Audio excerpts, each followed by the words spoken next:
একটি আয়তাকার ঘনবস্তু 48 বর্গমিটার ভূমির উপর দণ্ডায়মান।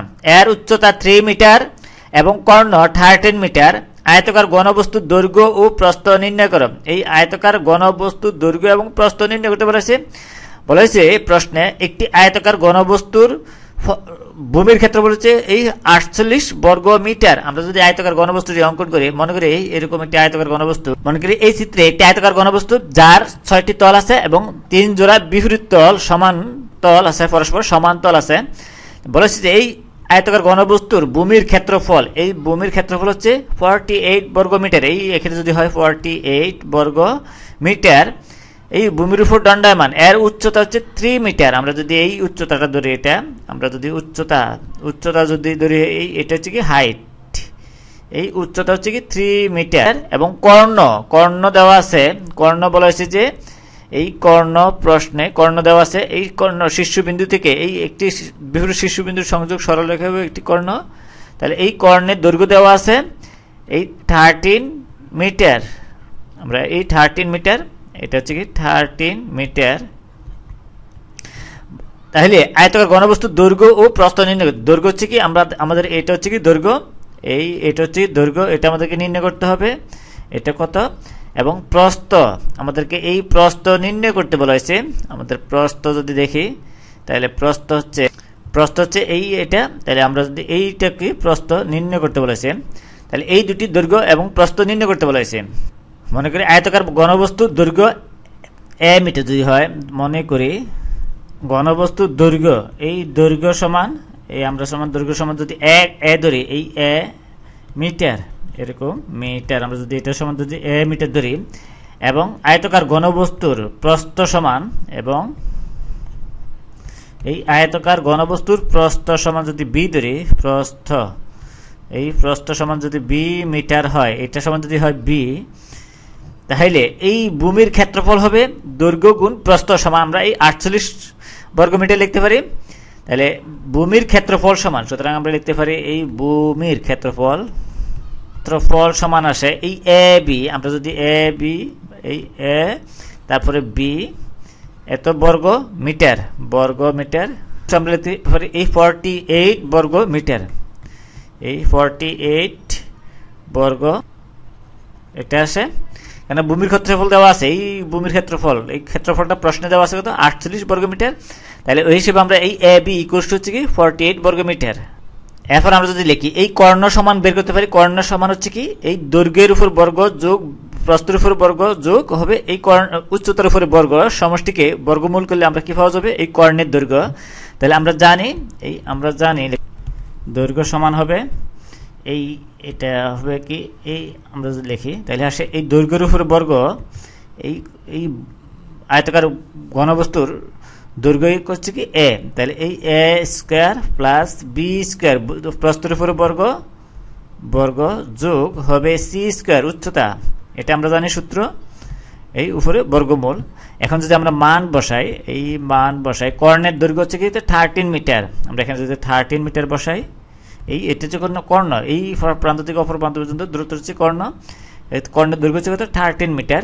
এখন যদি আমরা রুট ওভার এই S plus B square plus C square, C এর মান হচ্ছে কত 3, এর উচ্চতা হাইট, আমরা এখানে যদি হাইট 3 উপরে বর্গ দিই এটা, বা উভয়দিকে যদি আমরা বর্গ করি, এখন এই পাশও বর্গ, এই পাশও বর্গ, এই ডান পাশও বর্গ, তাহলে এটা সমান আমরা পাই এখানে, এটা সমান আসে এখানে এই 13 বর্গ করলে আসে 169 ইকুয়ালস টু আসে এই বর্গ আর এই বর্গমূলে ক্যান্সেল যায়। তাহলে এই A square plus B square plus 3 উপর বর্গ করলে আসে 9 এটা। সুতরাং আমরা লিখতে পারি -9 এটা।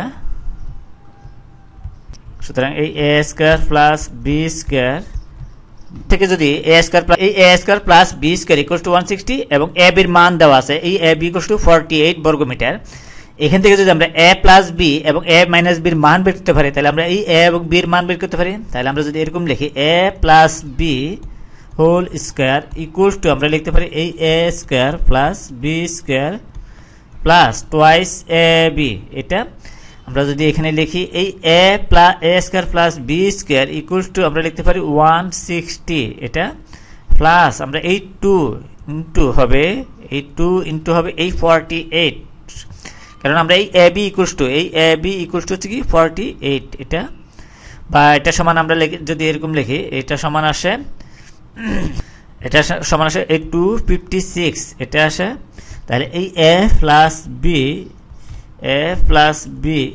হোল স্কয়ার ইকুয়ালস টু এটা পাই আমরা। এখন যদি আমরা উভয় দিকে বর্গমূল করে এই এরকম বর্গমূল, এই পাশে বর্গমূল, এই পাশে বর্গমূল, তাহলে সুতরাং আমরা এই লিখতে পারি এই a প্লাস বি বর্গমূলে আর বর্গ পাওয়ার ক্যান্সেল, তাহলে a plus B equals to লিখতে পারি আমরা এখানে 16, এটা 16 আসে।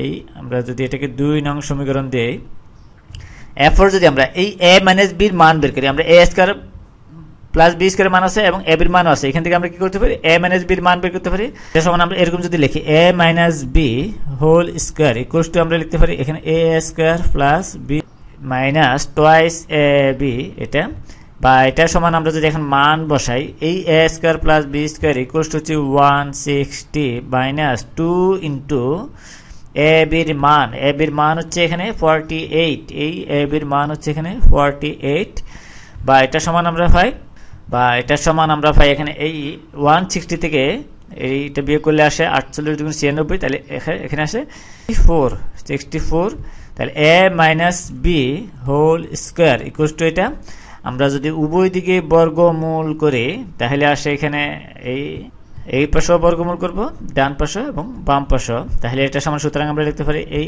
a minus B equals to আসে 8, এটা বা এটা সমান আমরা যদি 3 নং সমীকরণ দেই তাহলে আমরা পাই এটা। এখন যদি আমরা এই 2 নং ও 3 নং সমীকরণ যদি যোগ করি তাহলে এই a এর মান পাওয়া যাবে, এবং যদি বিয়োগ করি তাহলে b এর মান পাওয়া যাবে। তাহলে আমরা এই 2 নং ও 3 নং সমীকরণ 2 নং ও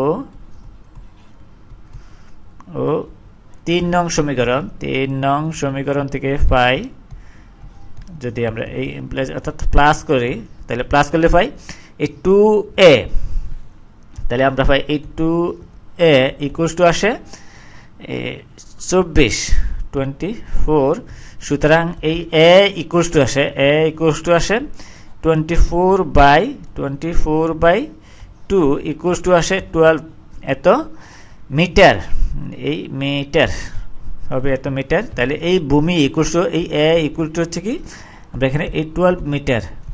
আবার আমরা যদি এই দুটো বিয়োগ করি, এই দুটি বিয়োগ করলে পাই এখানে 2 নং ও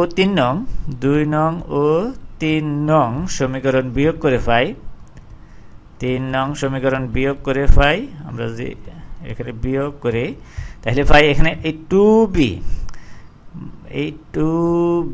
ইকুয়ালস টু 8, সুতরাং b ইকুয়ালস টু আমরা পাই এখানে আসে এই 4, তাহলে এই প্রস্থ ইকুয়ালস টু হচ্ছে কি তো এই 4 মিটার, বা এখানে আমরা লিখতে পারি এই 4 মিটার, এই a ইকুয়ালস টু হচ্ছে এই আমরা এখানে পাই তাহলে এই 12 মিটার, তাহলে এটাই आंसर। এই দৈর্ঘ্য হচ্ছে কি 12 মিটার, প্রস্থ হচ্ছে 4 মিটার।